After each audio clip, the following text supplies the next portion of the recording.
Hola, buenas tardes. Mi nombre es María Fernanda Bañuelos Sandoval y soy alumna de la materia Prácticas de Psicobiología con el profesor Mario Arias García. El día de hoy vamos a ver la introducción teórica sobre métodos y técnicas de estudio del sistema nervioso central. Y para eso nos va a acompañar Ramona la ratona que podemos ver a la izquierda. Vamos a ver 5 temas. El primero es la ablación experimental, el segundo es los métodos con neuroquímicos, el segundo es la psicobiología molecular, el tercero, psicobiología de circuitos y el último, pero no menos importante, es la psicobiología conductual. El primer método que observaremos será la ablación experimental. La ablación experimental es una herida o traumatismo que consiste en intencionalmente causar daño en una parte específica del encéfalo de un animal para evaluar la conducta subsecuente del mismo. Es considerado el método más antiguo de experimentación en las neurociencias. Este método puede ser utilizado como principio para otros métodos. Por ejemplo, cuando es introducido un electrodo o una cánula al encéfalo, se produce un grado de lesión. Este daño puede ser la causa de algunos de los déficits o comportamientos anormales que se puedan observar en el animal. Por esta razón, es necesario realizar lesiones falsas en un grupo de referencia de los mismos animales, de la misma especie de los animales, a los cuales se les realiza sin inyectarles la sustancia activa que se está evaluando. Para las lesiones subcorticales se inducen mediante corriente eléctrica a través de un electrodo de acero inoxidable. Es necesario que este electrodo de acero inoxidable no tenga en la punta este barniz, ya que es por donde pasará la electricidad hacia la lesión, hacia el encéfalo, perdón. Este tipo de experimentación puede causar lesiones en las células cercanas de la región en cuestión. Ahora pasaremos a nuestro siguiente tema, que son los métodos neuroquímicos. Aquí hablaremos sobre 4 tipos de métodos. El primero, la microdiálisis. El segundo, métodos no invasivos. El tercero, localización de péptidos. Y por último, localización de enzimas. La microdiálisis utiliza el principio de la diálisis, el cual es un proceso donde se separan sustancias a través de una membrana artificial permeable, en donde unas sí pueden pasar y otras no. El proceso de microdiálisis cerebral consiste en la inyección de un pequeño tubo de metal que se introduce una solución en una sección de un tubo, mientras por otro tubo de metal extrae la solución después de un determinado tiempo. El método mediante el cual se analiza el líquido es capaz de detectar neurotransmisores que son secretados por los botones terminales de las neuronas. En el cerebro humano, por cuestiones éticas, es necesario realizar métodos no invasivos, el cual uno de ellos es tomografía por emisión de positrones. Es utilizado para cuantificar neurotransmisores y puede utilizarse también para localizar cualquier sustancia radioactiva que imita positrones. En esta imagen podemos observar cómo se realiza una. Otro de los métodos es por localización de péptidos. Aquí podemos observar una imagen obtenida a través de un método inmunocitoquímico o llamado también método histológico, el cual se utiliza para observar los efectos. También es necesario seccionar y teñir el tejido cerebral a modo que se pueda inspeccionar en un microscopio y localizar el lugar a estudiar. En este caso de la imagen, los colores amarillentos que se señalan son los axones y botones terminales que contienen vasopresina, que es uno de los neurotransmisores que trabaja en los cerebros de los ratones. Otro método es la localización por localización de enzimas que producen los neurotransmisores. En esta imagen podemos observar las enzimas responsables de la síntesis de algún neurotransmisor.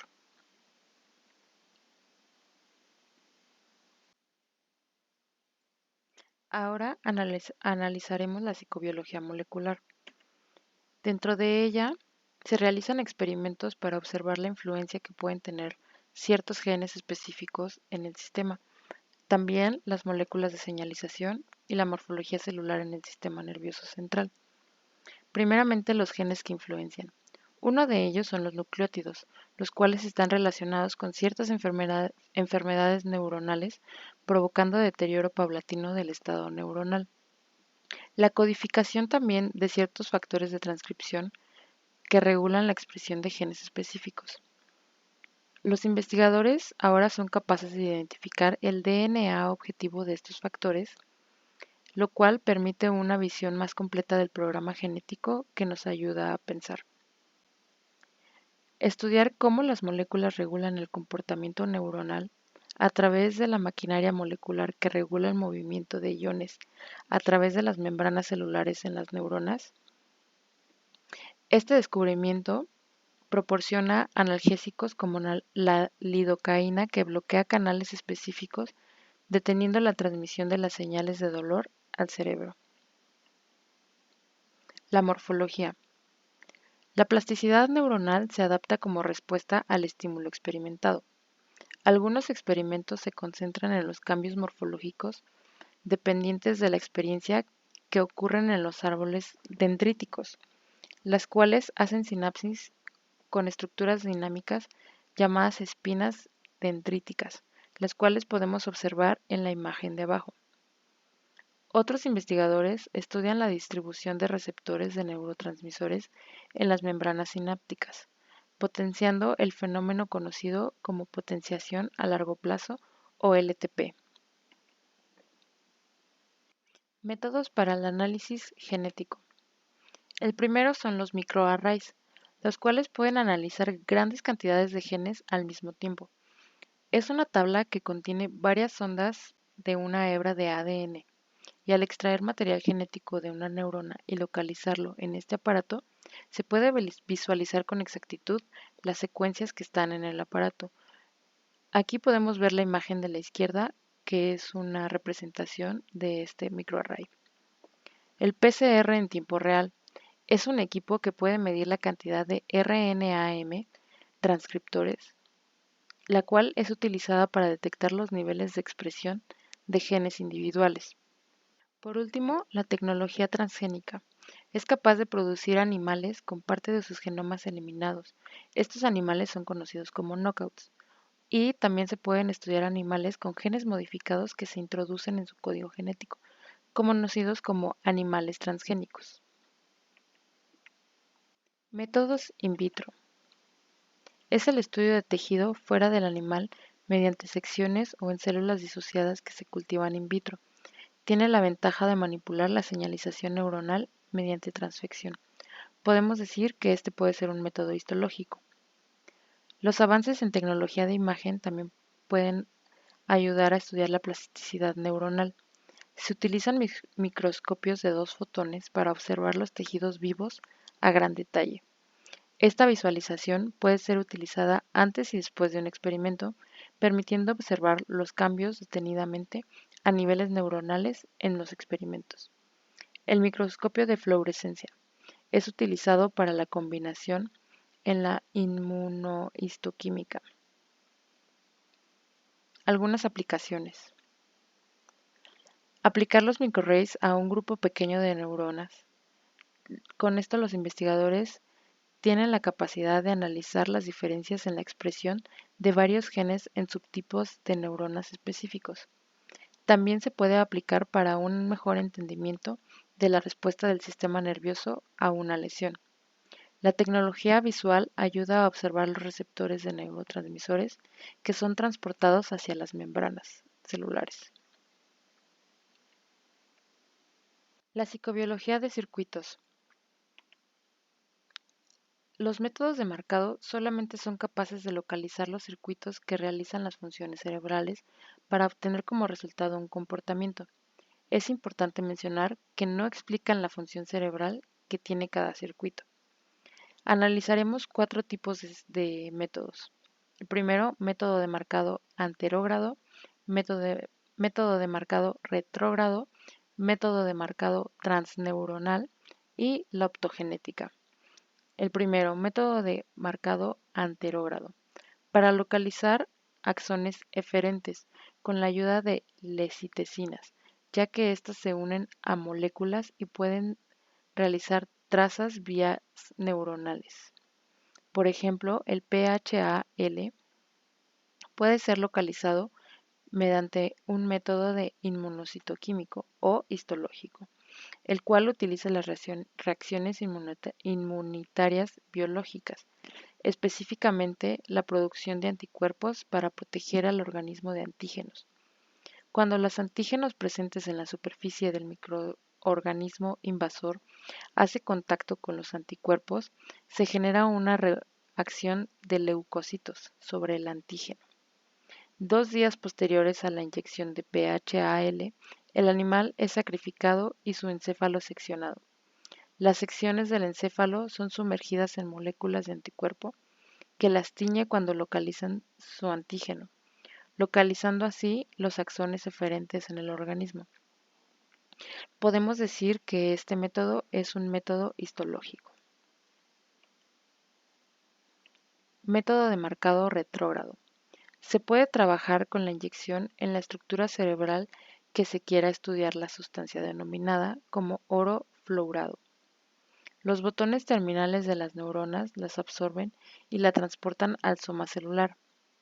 Tiempo después a la inyección, igualmente se sacrifica al animal y se secciona su encéfalo. Se analiza el tejido neuronal bajo una luz de longitud de onda correcto. Esta luz en el oro fluorado produce fluorescencia, localizando así los circuitos que se activaron con la estructura cerebral inyectada y el marcado de axones aferentes en el encéfalo. Este método de fluorescencia significa también un avance de tecnología visual para las neurociencias, como veíamos anteriormente. El método de marcado transneuronal. Este método es el más rápido. Se realiza mediante la infección del virus de la pseudorrabia.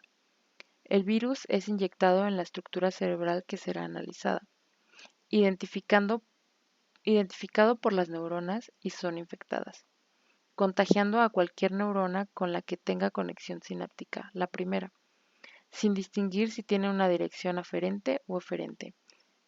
El análisis del encéfalo seccionado se puede realizar con métodos inmunocitoquímicos, al igual que vimos en los otros métodos. La optogenética. La optogenética es capaz de transformar o modificar las neuronas para que de forma individual puedan ser estimuladas con luz y transformarlo en energía, mediante la introducción de información fotosensible a neuronas de la proteína canalrodaspina. También demostrando la capacidad de selección para modificar el ADN, solamente en las neuronas a analizar. La optogenética se está utilizando para combatir enfermedades que están relacionadas con el sistema nervioso central. Como podemos ver en la imagen, se realiza mediante un láser que ilumina las neuronas, estimulándolas de esta manera. Con la optogenética podemos dar por terminado el estudio de la biología de los circuitos. Ahora, por último, la psicobiología conductual. Primeramente, como introducción, quisiera decir que los humanos tenemos la capacidad de tener memoria espacial, así como los ratones. Para poder estudiar estas capacidades se realizan experimentos. La memoria se puede dividir en memoria de trabajo y memoria de referencia. El hipocampo es la estructura cerebral más relacionada con el almacenamiento de la memoria. Las resonancias magnéticas también han demostrado que la actividad es intensa durante los experimentos relacionados con aprendizaje y memoria espacial. Mientras un ratón se encuentra en un laberinto, descubre obstáculos, puntos de interés y de referencia. El laberinto necesita tener un estímulo negativo o incómodo para que el ratón sea incentivado a escapar. El camino y el tiempo son algunas de las variables que se miden para analizar la memoria espacial y el aprendizaje. Ahora analizaremos algunos laberintos. El laberinto de agua, de Morris. El laberinto está conformado por un tanque circular lleno de agua, con señales visuales en diferentes cuadrantes del laberinto. También existe una plataforma que sobresale del agua durante el tiempo de práctica. El objetivo es que el ratón pueda asociar las señales visuales con la ubicación de la plataforma. Posteriormente al tiempo de práctica, se coloca al ratón en el mismo laberinto, pero con agua turbia y con la plataforma sumergida, para evaluar su memoria espacial. En el caso de evaluar la memoria de referencia, se elimina la plataforma del laberinto y se observa en cuál cuadrante busca la plataforma, dependiendo de la ubicación anterior de la misma. Algunos de los experimentos que se realizan en este laberinto son mediante cirugías estereotásicas. Se modifican genéticamente algunos ratones. Esto con la finalidad de inhibirlos y posteriormente se introduce al ratón en el laberinto, comprobando si el ratón necesita dar más vueltas para encontrar una plataforma. El laberinto radial de 8 brazos. Este laberinto tiene la función de evaluar la memoria funcional y de referencia de un ratón en el agua. El objetivo de este experimento es que el ratón encuentre plataformas al final de cada brazo. Se colocan señalamientos visuales alrededor del laboratorio para que el ratón logre ubicarse. Esto se realiza en todos los laberintos, o en la mayoría. Durante el tiempo de práctica son colocadas aleatoriamente plataformas en algunos de los brazos, hasta que logre encontrarlo. Para el tiempo del experimento, se retira la plataforma que el ratón logró encontrar para evaluar la memoria de referencia. Esta evaluación se mide por el número de veces que el ratón se acerca al brazo que tenía la plataforma durante el tiempo de práctica. Algunos de los experimentos realizados en este laberinto tienen que ver con la evaluación del daño cerebral y cómo afecta a la memoria espacial. Durante el experimento se le causa hipoxia cerebral al ratón y se evalúa dentro del laberinto y cuánto tarda en encontrar la plataforma. La evidencia ha demostrado que es afectado negativamente en caso de tener esta hipoxia. Ahora analizaremos el laberinto circular de Barnes. Este laberinto, como podemos ver en la imagen, consiste en una plataforma con orificios en el perímetro. Este también tiene señalamientos visuales que son colocados alrededor del mismo. La estimulación negativa en este laberinto es una luz brillosa dirigida hacia la plataforma. El objetivo de este laberinto durante la práctica es que el ratón encuentre el orificio que tiene la salida del laberinto, en el cual podrá encontrar una jaula sin la luz molesta. Los parámetros para evaluar su rendimiento en este laberinto es el tiempo y las trayectorias que le toma llegar al orificio que está abierto. Para el tiempo de evaluación, se tapa el orificio que estaba abierto y se mide el tiempo en el que el ratón pasa buscando en el mismo cuadrante donde se encontraba la salida en el laberinto.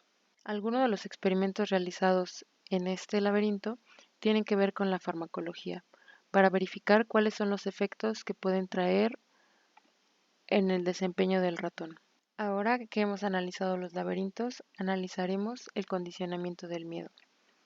El condicionamiento del miedo utiliza el principio del aprendizaje asociativo, el condicionamiento clásico, es decir, donde hay un estímulo incondicionado que genera una reacción incondicionada, al que se le agrega un estímulo condicionado con intervalos de tiempo frecuentes y continuos, hasta que el animal asocia el estímulo condicionado con el incondicionado, generando una reacción condicionada.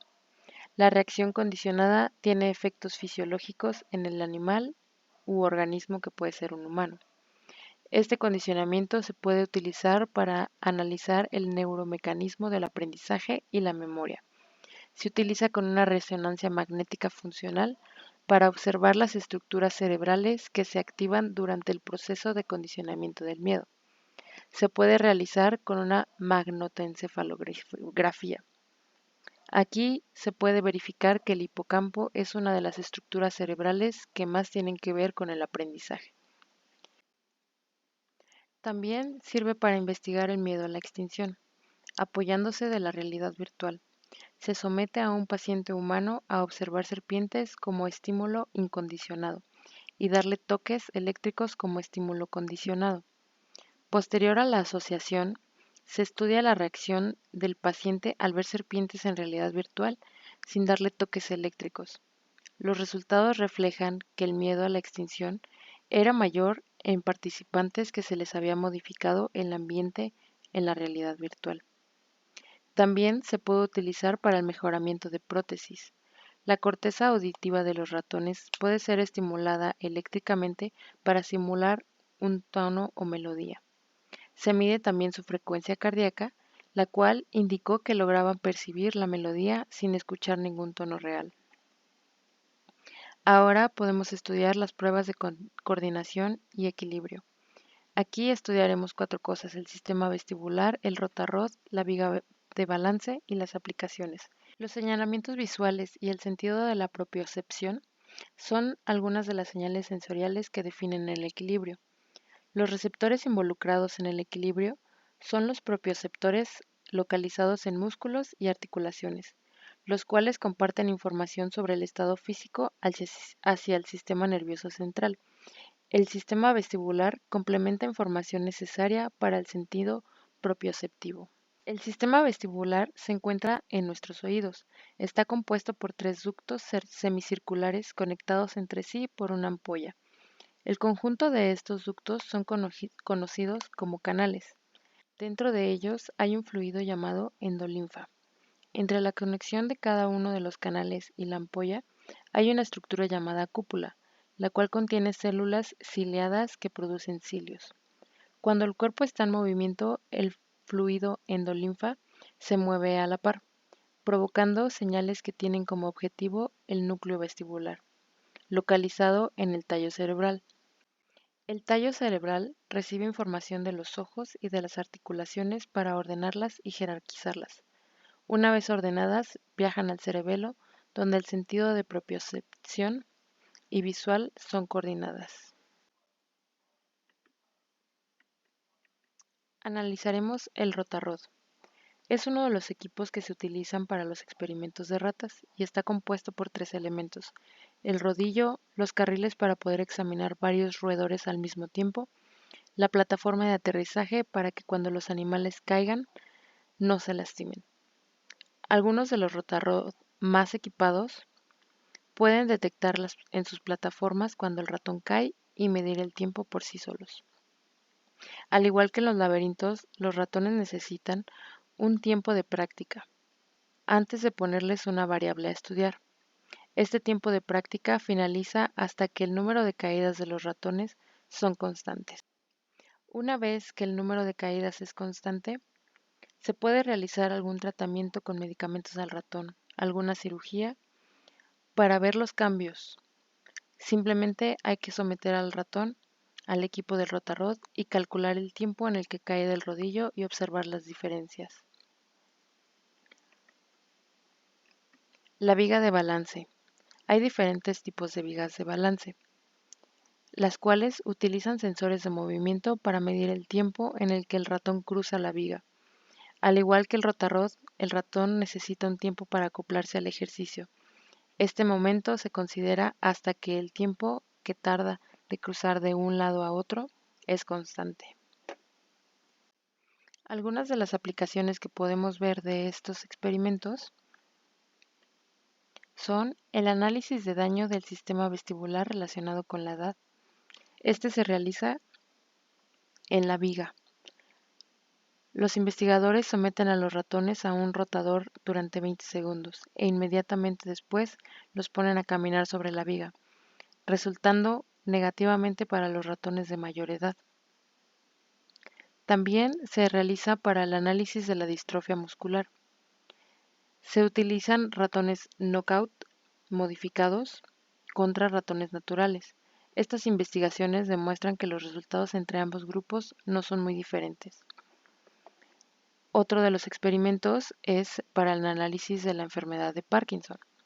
Se comparan ratones con moléculas de Parkinson, igualmente knockouts, contra ratones sanos, dando un resultado de que los ratones con Parkinson cometen más errores al tratar de cruzar la viga.